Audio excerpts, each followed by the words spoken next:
오늘 우리가 함께 봉독한 사무엘상 7장 3절부터 14절 말씀을 가지고 국가적 위기에 대한 성경의 매뉴얼이라는 제목으로 함께 말씀을 나누겠습니다. 외국의 침범이 없고 외침이 없고 기근이나 흉년이나 돌림병이 없는 이런 살기 좋은 시대를, 평안하게 모든 이들이 살 수 있는 시대를 태평성대라고 합니다. 태평성대 참 좋은 얘기죠. 그곳에 누구나 다 살고 싶어 하고요. 근데 우리나라 역사를 살펴보면요, 의외로 이 태평성대라고 부를 수 있는 기간이 굉장히 짧고 없었음을 우리가 발견할 수가 있습니다. 정말 놀라게 돼요. 자, 예를 들어서 500년을 이어온 조선시대를 보면요, 조선시대를 보면 태평시대라고 부를 만한 시대는 세종 치세 후기, 세종 전기에는 계속 북진을 개척을 하고, 그리고 외국의 침략 때문에 싸웠기 때문에 정신이 없었고, 세종 후기에 들어서 비로소 외침도 없고 기근도 없는 아주 태평성대라고 부를 수 있는 기간이 있었습니다. 그리고 나선 또 언제냐, 바로 세종의 손자죠.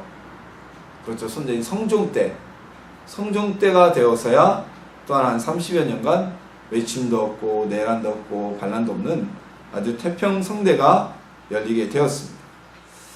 자, 이렇게 보면 조선 500년 시대에 태평성대라고 부를 만한 기간이 채 100년도 안 된다는 것을 우리가 알 수가 있어요. 자, 이렇게 태평성대가 아니고 나라가 어려워지고 힘들어지면, 국가적인 고난이 오면 가장 어려움을 겪는 사람들이 누구입니까? 바로 민초들, 즉 우리 서민들이죠. 나라에 전쟁이 나면, 조선시대에 국난이 발생하면 전쟁터로 끌려가는 것은 아무 힘이 없었던 상민들과 노비들이었습니다. 나라에 기근이 들거나 전염병이 발생하면 가장 많이 죽는 것이 역시 노비와 양민들이었습니다. 자, 이런 모습은 조선시대나 지금이나 별반 다를 게 없어요. 국가적 위기가 오면 가장 많이 손해를 보고 피해를 보는 것은 서민들이고요. 우리가 이것은 IMF를 통해서 서민들이 얼마나 큰 피해를 보는지 몸소 우리가 체감하지 않았습니까? 외침을 받아도 마찬가지죠. 전쟁이 나도 서민들이 가장 많은 죽음을 당하게 되어 있습니다. 자, 이런 국가적 위기 상황이 닥치면 우리는 어떻게 대응해야 될까요? 세월호 사고 이후에 지금 확산되고 있는 메르스 사태까지 현 정부가 많은 사람들의 비판을 받는 이유 중에 하나가 이 위기에 대응할 수 있는 매뉴얼이 없다는 것입니다. 제 개인적으로도요, 메르스에 대응하는 모습을 보고 참 많이 실망을 했어요. 왜냐면 세월호 사고가 터진 이후에 두 번 다시 이런 국가적 위기와 재난 상황에서 우리가 당하지 않겠다고 만든 것이 국민안전처입니다. 근데 국민안전처를 만들고 지금 바뀌기 뭐가 있습니까? 하나도 없잖아요. 똑같아요. 호미로 막을 걸 지금 가래로 막는 상태가 되어버리고 말았는데, 자, 우리 크리스천들은, 하나님의 자녀들, 기독교인들은 애국자가 되어야 합니다. 애국심은 우리 크리스천의 기본 요소입니다. 왜요? 국가가 편안해야 우리 신앙의 생활의 삶도 평안할 수가 있습니다. 그리고 하나님이 우리를 이 민족 가운데, 이 나라 가운데 태어나게 하셨던 것은 이 나라를 위해서, 하나님 나라를 위해서 우리가 봉사하고 헌신하지만 이 나라를 위해서도 우리가 봉사하고 헌신해야 된다는 것을 뜻하기 때문입니다. 우리 성경에서는 하나님의 자녀들이 국가적 위기 상황에 어떻게 행동해야 될지를 매뉴얼로 보여주고 계십니다. 우리 성경에 기록된 국가적 위기에 대한 하나님의 자녀들을 대응을 보면서 우리 지금 대한민국의 현재 닥친 어려움들, 그 어려움에 대응하여 위기를 극복해 나가는 매뉴얼을 습득하시는 우리 성도님들이 되기를 주님의 이름으로 소망합니다. 오늘 본문 말씀은요, 사무엘이 미스바라는 지역으로 이스라엘의 모든 자손을 불러 모으는 데서 시작이 됩니다. 자, 이들이 왜 사무엘이 이스라엘 백성을 불러 모았을까요? 이스라엘 백성이 이제 위기 상황에서 하나님을 바라보게 됩니다. 그러나 너희가 진정 하나님을 바라보고자 한다면, 이 국가적인 위기 상황을 벗어나고자 한다면 미스바에 모여서 우리 함께 하나님께 기도하자라는 제안을 하게 된 것입니다. 자, 사무엘이 미스바로 이스라엘 백성들을 다 소집하였을 때 이스라엘은 정말 그야말로 국가적인 위기 상황이었습니다. 이때는 왕이 없었기 때문에 이스라엘이라는 나라는 아직 중앙 집권적인 국가 체제로 변모하지 발전하지 못했던 시대였습니다. 그리고 12지파의 공동체, 12명의 야곱의 아들들, 그 12지파의 공동체가 하나님의 부르심에 의해 비정기적으로 세워졌던 사도들에 의해 통치되던 부족 연합체의 모습을 띠고 있었습니다. 자, 다시 한번 얘기하면 이 이스라엘은 12지파가 각기 살았어요. 따로따로 이렇게 살았는데 오늘날 우리나라처럼 뭐 경기도, 강원도, 충청도 이렇게 여러 도가 있어도 중앙 국가에서 정부에서 한마디 하면 딱 일사분란하게 움직이는 그게 아니라 그냥 뭐 요셉 지파, 그리고 베냐민 지파, 므낫세 지파 이렇게 따로 각각 지파대로 거의 뭐라 그럴까요? 우리나라 동해나 옥저, 그리고 지금 굳이 따지자면 미국의 합중국 형태처럼, 그럼에도 불구하고 미국은 중앙정권이 굉장히 강하지만요, 연방정부가 자 그런 형태를 띠고 있었어요. 그래서 우리가 사사기를 보면 전쟁을 하게 되는데 이 전쟁을 할 때 사사들의 소집에 응하지 않는 지파들이 있었습니다. 그리고 때로는 사사들이 어느 지파는 너무 멀거나 뭐 특별한 사유가 있으면 함께 나와서 전쟁하자고 요청을 하지 않았습니다. 이것은 각 지파별로 거의 독립된 생활을 했기 때문이에요. 근데 그들 가운데서 그들을 하나로 묶을 수 있는 것은 오로지 하나님의 이름과 성막이었고요. 그리고 하나님께서 사사들을 보내셔서 이들을 통치하게 하셨는데, 이 사사라는 것이 오늘날 대통령처럼 또는 왕처럼 한 사람이 죽으면 또 나타나고 이게 아니라 굉장히 비정기적으로 나타났다는 겁니다. 어떤 때는 나라에 지도자가 없었던 거죠. 족장의 지도자는 있어도. 자, 이런 부정연합제의 형식을 띠고 있다 보니까 같은 족장 공동체였지만 이미 각 부족별로 지배체제가 갖추어졌던 블레셋에 비해서는 결속력이 약할 수밖에 없었습니다. 그리고 외부의 침략에 거의 무방비 상태로 놓일 수밖에 없었어요. 자, 이웃나라 블레셋은요, 6개의 지파들이 모여서 블레셋이라는 지파 공동체를 형성했습니다. 족장 공동체.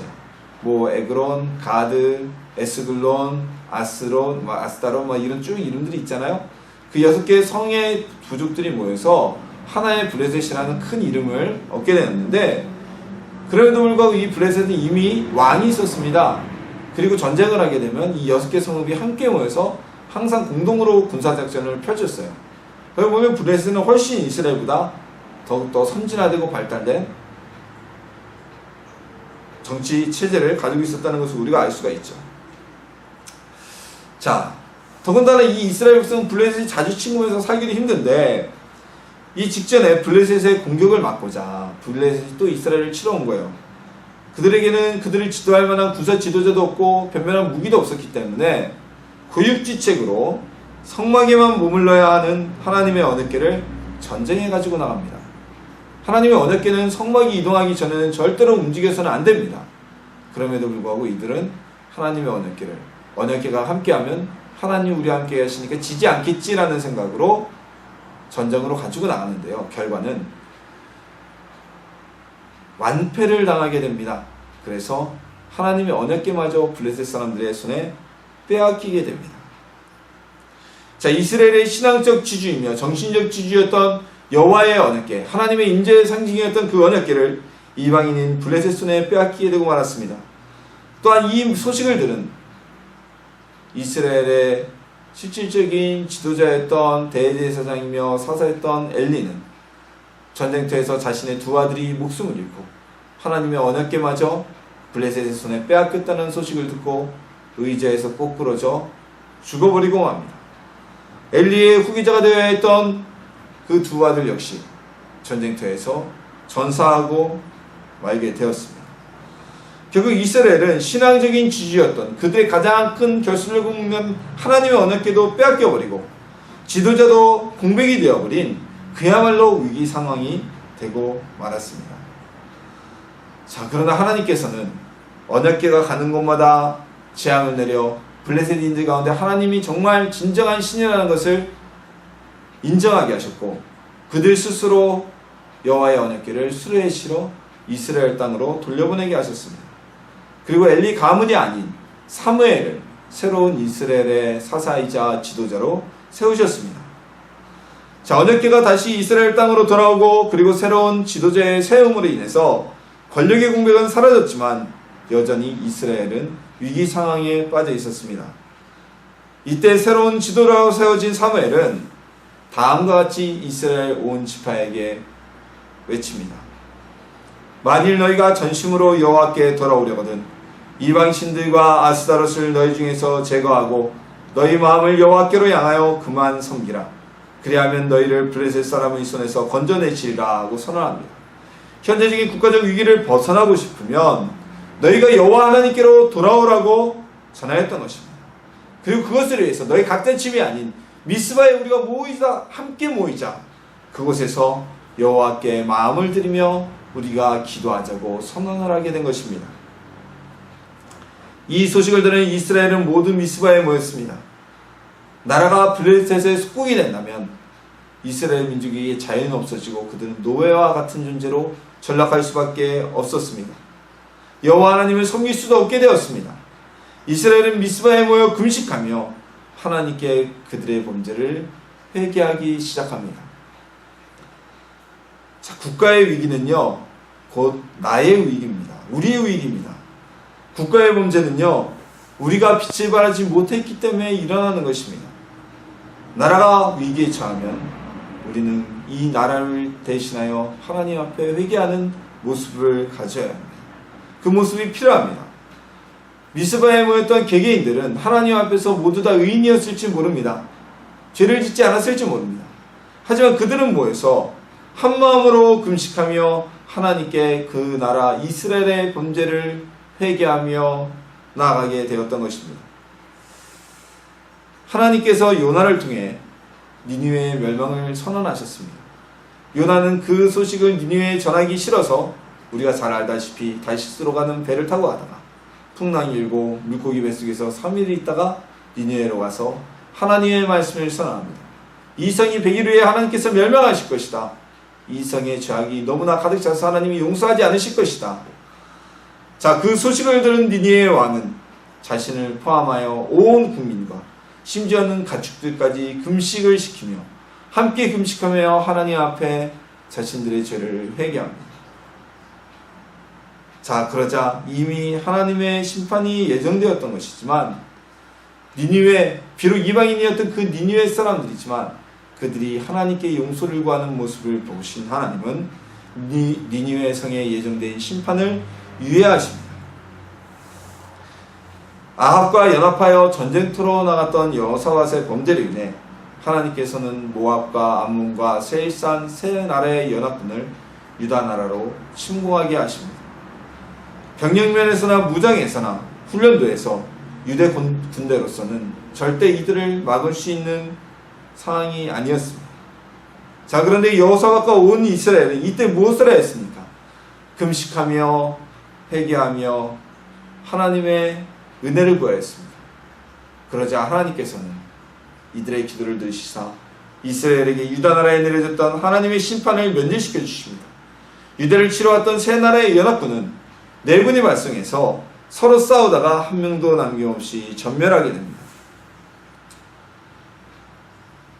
국가적 위기가 올 때마다 하나님의 자녀들은 누구의 잘잘못을 따지기보다 먼저 이 나라의 죄악과 범죄를 회개하며 기도해야만 합니다. 누구 때문에 이 위기가 왔다. 정부 때문이다. 대통령 때문이다. 여당 때문이다. 야당 때문이다. 라고 타인의 탓을 하기보다는 예수님께서 이 나라의 분열과 타락, 예수님께 이 나라의 분열과 타락, 그리고 하나님의 대적하는 모습들, 그 모습들을 회개해야만 합니다. 사람의 탓만 하는 것은요, 세상 사람들의 모습입니다. 그들은 끊임없이 탓만 합니다. 누구 탓이다, 누구 탓이다. 그 탓이 남은 뒤에는 무엇이 열매로 남습니까? 오로지 분열과 후유증만이 열매로 남게 됩니다. 목표인 예루살렘을 눈앞에 두고 서로 내분이 발생하여 찌르고 베고 전멸해 죽어버린 모압과 암몬, 세일산 연합군의 모습과 똑같은 모습이 되어버린다는 겁니다. 자, 저나 여러분들, 이제는 우리가 이 나라의 위기에 대해 정치권이나 경제권이나 누구도 탓하지 맙시다. 오히려 그들을 위한 회개와 중보의 기도를 하는 성도님들이 되시기를 바랍니다. 중보 기도의 능력은요, 그 사람의 소원을 위해서만 기도해 주는 것이 아니라 누군가가 회개하지 못하는 것을 대신 간구하는 것 역시 중보 기도입니다. 이 나라를 위한 회개, 대한민국을 위한 회개, 이 나라에 세워진 교회들이 하나님의 빛을 발하지 못하였음에 대한 회개, 이것이 하나님을 위한, 나라를 위한 회개라는 것, 이것이 국가의 위기가 닥쳤을 때 우리가 해야 될 국가 재난 대응 매뉴얼 1번입니다. 이스라엘 백성들이 미스바에 모여서 그 나라 이스라엘을 위해 금식하며 회개를 하였음에도 불구하고 오히려 그들의 문제는 더욱 커져버렸습니다. 사무엘의 지도하에 온 이스라엘이 미스바에서 금식하며 회개하였을 때 그들에게 돌려온 소문은 블레셋의 멸망이 아니라 미스바에 모여있는 이스라엘을 치기 위해서 블레셋 군대가 움직이기 시작했다는 소식이었습니다. 자, 이스라엘이 다윗 이전까지 항상 블레셋에 패배할 수밖에 없었던 이유가 있습니다. 우선적으로 블레셋은 철기 국가였습니다. 자, 그때까지 청동기 문화에서 벗어나지 못했던 이스라엘에 비해 블레셋인들은 철을 재련할 수 있었고, 그리고 이스라엘은 철 재련 기술은커녕 그들에게는 대장장이조차도 없었습니다. 그래서 농기구를 살려면 항상 블레셋으로 가야 했어요. 자, 고대사를 보면 선진 재련 문화를 소유한 세력들이 항상 패권을 장악하고 이웃나라와의 전쟁에서 승리하겠습니다. 게다가 이 블레셋은요, 도시연합국가 체제로서 전쟁이 나면 항상 군대가 모여서 즉각적으로 행동할 수 있는 나라들이었어요. 즉 아마도 전쟁을 위한 상비군이 늘 예비되어 있던 나라, 최소한 그렇지 않으면 용병이라도 구성해서 싸울 군대가 늘 상비되었던 나라 같습니다. 그에 반해서 이스라엘은 어땠습니까? 이스라엘은 그냥 농부고 양치기였습니다. 그냥 농사나 짓고 양이나 치는 사람들이었고, 전쟁 난다고 해봐야 그러니까 뭐 갑옷이 있겠어요? 뭐가 있겠어요? 다윗이 했던 것처럼 돌팔매, 물맷돌만 가지고 나오고 뭐 몽둥이나 들고 나오고 그랬겠죠. 왕이나 몇몇 사람에는 무기도 없었을 것입니다. 자, 이건 뭐 싸움보다 많아요. 자, 그런데 이스라엘이 미스바에 모여 여호와 하나님께 그 나라의 자신들의 나라 이스라엘의 범죄에 대해 회개하고 기도하고 있었는데, 블레셋이 망했다는 소식이 아니라 그들이 이스라엘을 치러 군대를 움직인다는 허망한 소식이 들려오게 된 것입니다. 왜 기도하는데 문제가 해결되지 않고 오히려 일이 더 꼬인 것일까요? 블레셋의 움직임을 들은 이스라엘은 두려워합니다. 그리고 사무엘에게 가서 자신의 이 나라 민족을 위해서 하나님께 부르짖어 기도해달라고 부탁합니다. 이스라엘에서는 정말 이 위기 가운데 탁월한 선택을 하였습니다. 자신들의 힘으로 군대를 용병을 사오거나 이웃의 도움을 청하지 않고, 혹시 청할 수 없었다고 해도 하나님의 사람 사무엘에게 국가적 위기를 벗어나기 위해서 하나님께 번제를 드리고 기도를 부탁한 것입니다. 우리 성도님들, 위기가 있으면 어디로 갑니까?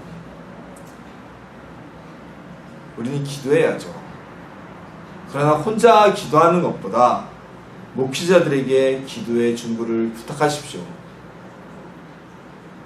우리가 이제 예수님이 오신 이후에는 누구나 다 하나님께 직통으로 기도하고 응답받을 수 있는 만민 제사장, 우리 모두 다 제사장의 권한을 받았습니다.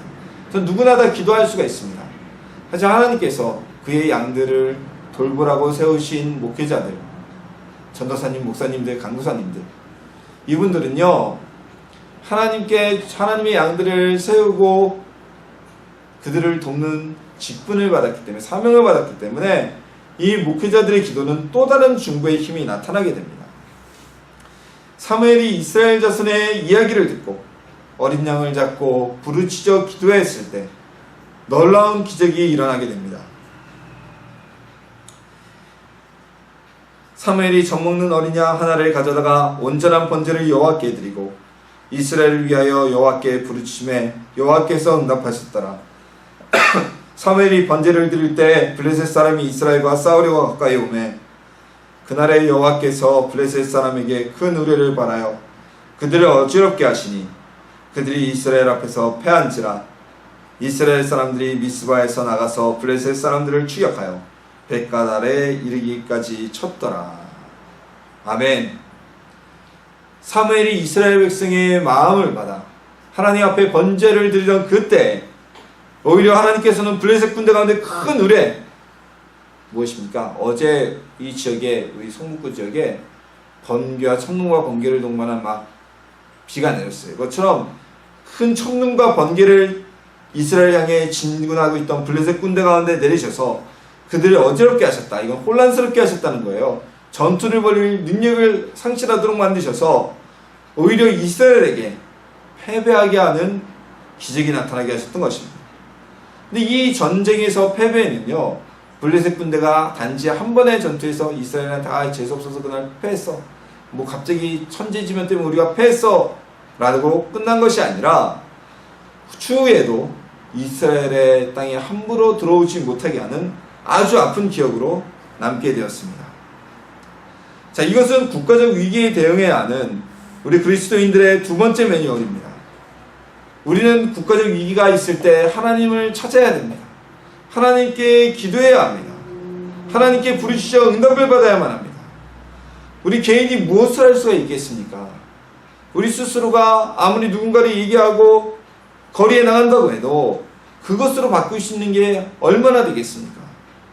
싸우면 질 수밖에 없는 블레셋 군대를 하나님께서 막아달라고, 그들을 막기 위해서 자신들의 힘이 아닌 사무엘에게 여호와께 기도해달라고 부탁하였던 이스라엘 백성들, 그들은 그것밖에는 다른 방법이 없었지만 그로 인해서 큰 하나님의 은혜와 능력을 체험하게 됩니다.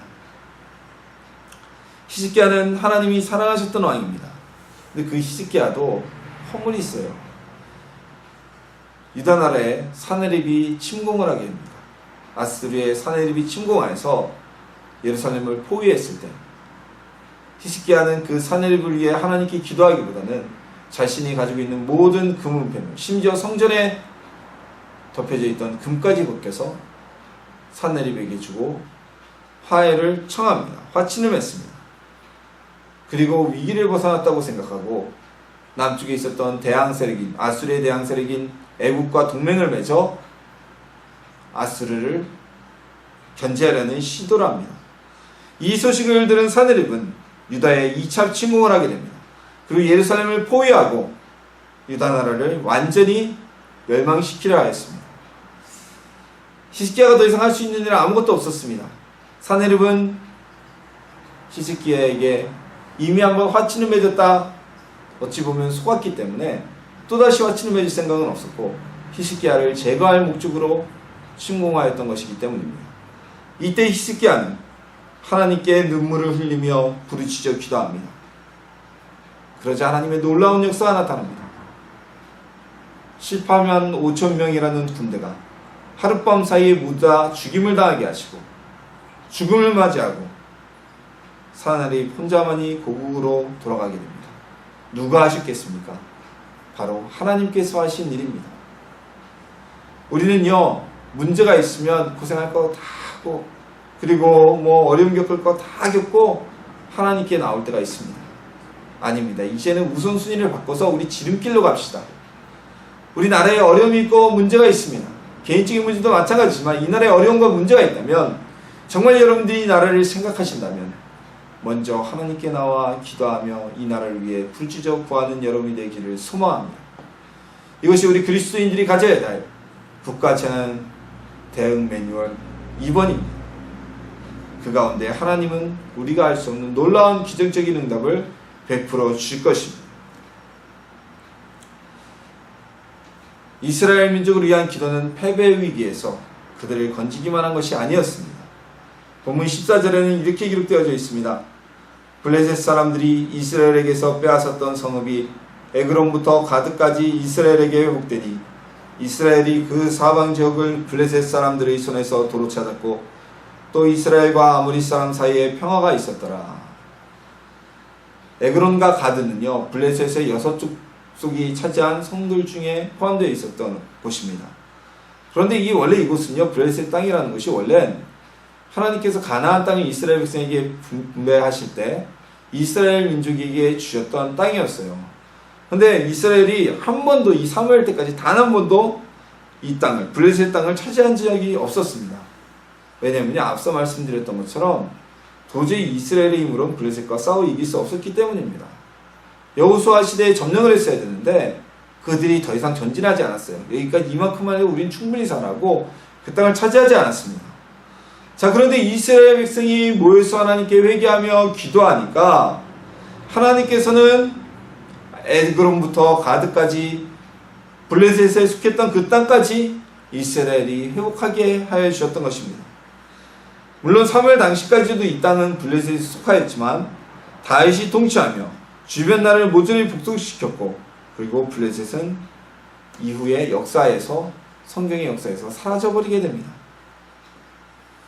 자, 우리가 이 나라와 민족을 위해서 하나님께 회개하고 또 이 나라 민족의 문제를 위해서 간구하면, 부르짖으면 하나님께서는 이 나라를 위기에서 건지실 뿐만이 아니라 그보다 더한 좋은 것을 주실 것이라는 신뢰가 바로 오늘 본문의 말씀입니다.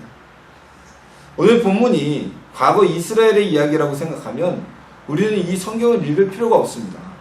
우리나라 고대사도 제대로 모르는데, 우리나라 역사도 모르는데 못하러 이스라엘 같은 관계도 없는 나라의 고대사를 우리가 읽고 있겠습니까? 그러나 성경은요, 우리 삶의 매뉴얼이에요. 매뉴얼. 우리가 이런 상황을 닥쳤을 때 이렇게 해야 된다는 매뉴얼이 바로 성경입니다. 우리 국가적 위기가 당했을 때 우리 이스라엘 백성들이 어떻게 이 위기를 극복해야 했고, 하나님께서 이들에게 어떤 복을 주셨고, 이들이 회개하며 기도했을 때 나타났던 열매는 무엇이었는지 오늘 우리에게 보여주고 계신 것입니다. 알려주고 계신 것입니다.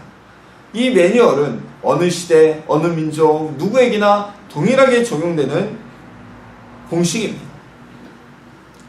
하나님을 의지하고 하나님께 간구하는 사람이 많은 나라는 부강하게 됩니다. 자, 하나님께서 그들의 기도를 들어주시기 때문이죠. 우리나라도요, 1980년대까지는 정말 나라를 위해 기도하는 분들이 참 많았습니다. 우리나라 어렵게 살았잖아요. 우리나라 지금처럼 이렇게 잘 살게 된 것은 1980년대부터였습니다. 저도 70년대생이지만요, 여러분들 잘 아시다시피 1970년대까지는 지금 아주 그냥 우리랑 비교도 안 되는 북한이 우리나라보다 훨씬 더 잘 살았습니다. 그리고요, 우리나라는 찍혀봐야 그때 1차 가공산업들, 뭐 가발 만들어 팔고 돈 만들어 뭐 보내고 재봉, 봉제 공장 재봉 이런 거나 해서 보내고, 이런 1차 산업에 국한되었던 그런 나라가 우리가 나라였어요. 자, 그런데 우리 지금 굉장히 잘 살잖아요. 이게 1980년대까지 이루어졌던 일인데, 나라가 어렵고 나라가 가난하다 보니까 이 나라를 위해서 기도하는 성도들이 상당히 많았습니다. 저 인접에 삼각산이 있잖아요. 그 삼각산에서는 구국기도회가 매주 열렸고요, 내 문제가 아닌 나라의 문제를 위해서 철회를 하면서 밤을 새며 기도하는 분들을 쉽게 만날 수가 있었습니다. 자, 그런데 지금 어떻습니까? 나라를 위한 기도는커녕 내 기도도 못하죠. 내 기도도 할 시간도 없어서 죽겠다고 내 기도도 하는 사람도 없는데 무슨 누가 나를 위해서 기도하겠어요. 자, 그러면서 우리는 정치권과 사회 문제, 경제 문제에 대해서 아주 날카로운 비판의 칼을 날립니다. 그러나 우리의 비판이 이 나라의 정치권과 사회 문제를 해결하는 것과 그리고 경제 문제를 활성화시키고 해결하는데 얼마나 도움이 되겠습니까? 하나님의 자녀들, 그들은 나라를 위해서 기도해야만 합니다. 이 나라를 위해서 회개해야 합니다. 하나님을 대한 불신이 가득한 이 나라의 교만과 교회의 잘못을 위해 우리가 회개해야만 합니다. 그리고 대한민국의 처한 상황에 대해서 하나님께 부르짖어야만 합니다. 그리야 했을 때 하나님의 응답이, 나라를 위해 회개하며 중보하는 부르짖는 성도들이 늘어날 때 이 나라는 다시 제2의 도약기를 맞이할 수 있을 것입니다. 지금 우리나라는 큰 위기에 처해 있습니다. 이 위기는 밖으로의 위기가 아닙니다. 바로 안에서부터 균열이 일어나고 있습니다. 사회가 분열되고 있고요, 계층 간의 불신이 점점 심해지고 있습니다. 자연적으로는 지금 수십 년 만에 가뭄이라고 할 정도에 지금 비가 내리지 않고 있어요. 어제 비가 좀 왔지만 아직도 강원도 쪽이나 이쪽 경기도 북부 쪽에는 비가 오려면요 훨씬 더 와야 돼. 이렇게 폭우성으로 쏟아지는 비는 땅에 흡수되지 않고 마른 땅에서 그냥 흘러내려가기 때문에 크게 도움이 되지 않습니다. 며칠 동안 비가 꾸준히 내려줘야 돼요. 자, 그리고 사회적으로 어떻습니까? 메르스라는 질병의 지금 문제 때문에, 전염 때문에 많은 사람들이 사회활동이 위축되었습니다. 안 그래도 내수경기가 힘들다고 하는데 사람들이 돌아다니지 않아요. 더 힘들어지게 되었습니다. 자, 이때 우리가 해야 될 일이 무엇입니까?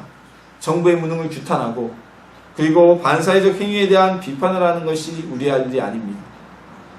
미스바에 모인 이스라엘이 그 나라와 민족을 위해서 금식하며 회개하며 나갔고 또 그들의 국가의 위기를 있을 때 하나님 앞에 나와 간구하며 부르짖었던 것처럼 우리도 이 나라의 민족을 위해서 회개하며 부르짖을 수 있어야만 합니다. 나라가 힘들면 누가 가장 힘듭니까? 저와 여러분 같은 우리 서민들이에요. 우리가 제일 힘들어요. 사회를 향한 우리가 정의로운 입과 행동이 필요합니다. 사회의 정의를 위해서 외칠 수 있어야 되고 사회의 정의를 위해서 우리는 행동할 수 있어야 됩니다. 하지만 그 이전에 먼저 이 나라를 위한 회개와 기도가 선행이 되어야만 합니다. 그럴 때 이 나라가 변하고 우리의 사회를 향한 말과 행동은 더욱더 큰 힘을 발휘할 수 있게 될 것입니다. 하나님께서는 오늘 본문을 통해 국가가 위기에 처했을 때 우리 믿는 자들이 해야 될 국가 재난 대응 매뉴얼을 알려주셨습니다. 나라가 위기에 왔을 때 먼저 우리는 이 나라의 범죄와 죄악을 향해 하나님 앞에 회개할 수 있어야만 합니다. 그리고 이어서 이 나라의 위기를 극복하기 위해 부르짖어서 하나님께 중보하며 기도하는 하나님의 자녀가 되어야 할 것입니다. 그리할 때 이 나라는 제2의 부흥기를 맞게 될 것입니다. 우리 후손에게 줄 수 있는 가장 큰 선물이 그거 아니겠습니까? 더 이상 등록금 때문에 걱정하지 않고 취업 때문에 걱정하지 않고 노후 때문에 걱정하지 않는 나라, 그 나라를 이루기 위해 하나님 앞에 기도하는 저나 여러분이 되시기를 소망합니다. 나라와 민족을 위해 회개하며 부르짖어 기도하는 하나님의 자녀들이 되시기를 주님의 이름으로 축원합니다.